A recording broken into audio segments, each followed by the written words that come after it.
Assalamualaikum warahmatullahi wabarakatuh. Perkenalkan, kami dari kelompok 3. Dengan saya, Siti Zaratul Haini dengan NIM 092024 09083. Saya Nazwa Ramadhani dengan NIM 092024 09031. Dengan saya, Amanda Permatasari dengan NIM 092024 0900162.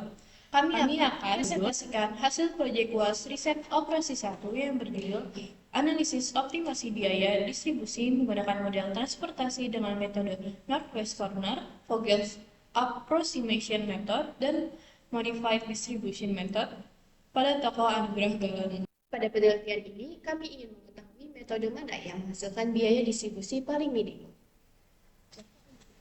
Memiliki dua gudang, yaitu Gudang Anugerah dan Gudang Mitra yang melayani beberapa wilayah, yaitu Blok A, Blok B, Gardenia, dan Gardenia 2. Setiap tujuan memiliki jumlah permintaan yang berbeda, sedangkan setiap gudang juga memiliki kapasitas stok yang berbeda.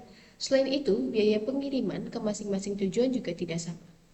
Apabila distribusi dilakukan tanpa perhitungan, biaya transportasi bisa menjadi lebih besar. Oleh karena itu, digunakan model transportasi dengan metode NBC, VEM, dan MODI untuk mencari biaya distribusi yang paling minimum. Kemudian, slide ketiga ada tujuan. Tujuan penelitian kami ada 3. Yang pertama, yaitu menganalisis sistem distribusi pada gudang anugerah. Yang kedua, menerapkan metode NBC, VEM, dan MODI. Yang ketiga, menentukan biaya distribusi minimum sehingga perusahaan dapat menghemat biaya operasional. Selanjutnya adalah identifikasi masalah. Dari hasil penelitian diketahui bahwa metode NWC menghasilkan biaya distribusi sebesar 730, sedangkan setelah dicoba menggunakan metode VEM biaya turun menjadi 570. Kemudian metode MODI digunakan untuk mengecek apakah biaya 570 tersebut sudah paling minimum atau masih bisa diturunkan lagi. Hasilnya ternyata sudah optimal sehingga tidak ada lagi solusi yang lebih murah. Kemudian ada studi literatur. Sebelum melakukan penelitian, kami mempelajari teori mengenai distribusi produk, model transportasi, metode NWC, metode VEM, metode MODI, serta penelitian terdahulu agar metode yang digunakan sesuai dengan teori. Kemudian ada metodologi. Penelitian ini menggunakan metode kuantitatif dengan pendekatan deskriptif. Data diperoleh melalui observasi dan wawancara langsung di gedung Anugerah Galon.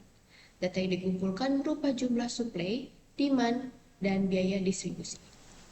Selanjutnya, analisis data. Setelah data diperoleh, kemudian disusun menjadi matriks transportasi. Data tersebut kemudian dihitung menggunakan metode NWC sebagai solusi awal, kemudian dihitung kembali menggunakan metode VEM, dan terakhir diuji optimalitasnya menggunakan metode MODI. Selanjutnya, pengumpulan data. Yang pertama ada data primer, diperoleh langsung dari Anugerah Galon, seperti observasi dan wawancara dengan pemilik mengenai jumlah stok, suplai harian, permintaan dari setiap tujuan, serta biaya pengiriman atau jarak ke masing-masing tujuan. Data primer ini berupa tabel jumlah unit yang dikirim ke setiap tujuan per periode dan ongkos kirim per rute. Yang kedua, data sekunder, literatur dan jurnal terkait model transportasi, teori distribusi dan biaya distribusi, serta penelitian terdahulu, sejenis tentang optimasi distribusi. Landasan data sekunder digunakan sebagai landasan teori dan perbandingan. Selanjutnya ada data distribusi. Blok A, Blok B, Gardenia, Gardenia 2. Angka 3152 merupakan biaya pengiriman dari gudang Anugerah menuju masing-masing tujuan, sedangkan angka 2345 merupakan biaya pengiriman dari gudang Mitra. Suplai gudang Anugerah adalah 150 unit, suplai gudang Mitra adalah 100 unit. Total suplai menjadi 250 unit.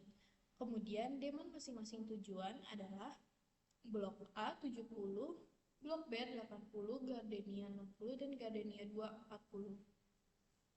Jika dijumlahkan menjadi 250 unit. Karena total supply sama dengan total demand, maka kasus ini disebut balance transportation problem sehingga tidak perlu menambahkan demand. Selanjutnya hasil metode NWC. Di tabel sini terdapat Anugerah dengan supply 150 mitra supply-nya 100, dan demand supply-nya 250. Total biayanya yaitu 730 satuan biaya. Metode Northwest Corner menghasilkan solusi awal dengan cara mengalokasikan dari sel kiri atas tanpa mempertimbangkan biaya terkecil. Oleh karena itu, hasil yang diperoleh masih belum optimal. Selanjutnya ada metode VIM. Hasil metode VIM, total biayanya yaitu 570 satuan biaya. Metode VIM menghasilkan biaya distribusi yang lebih rendah dibandingkan NWC. Karena proses alokasi mempertimbangkan nilai penalti dan biaya pengiriman terkecil. Setelah solusi awal diperoleh menggunakan metode Vogels Approximation Method atau VAM, dilakukan uji optimalitas menggunakan metode MODI. Hasil pengujian menunjukkan seluruh nilai opportunity cost bernilai lebih dari 0, sehingga solusi VAM sudah optimal dan tidak ada lagi alokasi yang dapat menurunkan biaya distribusi. Dari perbandingan hasil, Northwest Corner atau NWC menghasilkan biaya 730, sedangkan FAM dan MODI menghasilkan biaya 570. Artinya, penggunaan FAM mampu menghemat biaya distribusi sehingga 160 satuan atau sekitar 22% dibandingkan metode NWC. Penelitian menunjukkan bahwa metode FAM menghasilkan biaya distribusi yang lebih rendah dibandingkan NWC.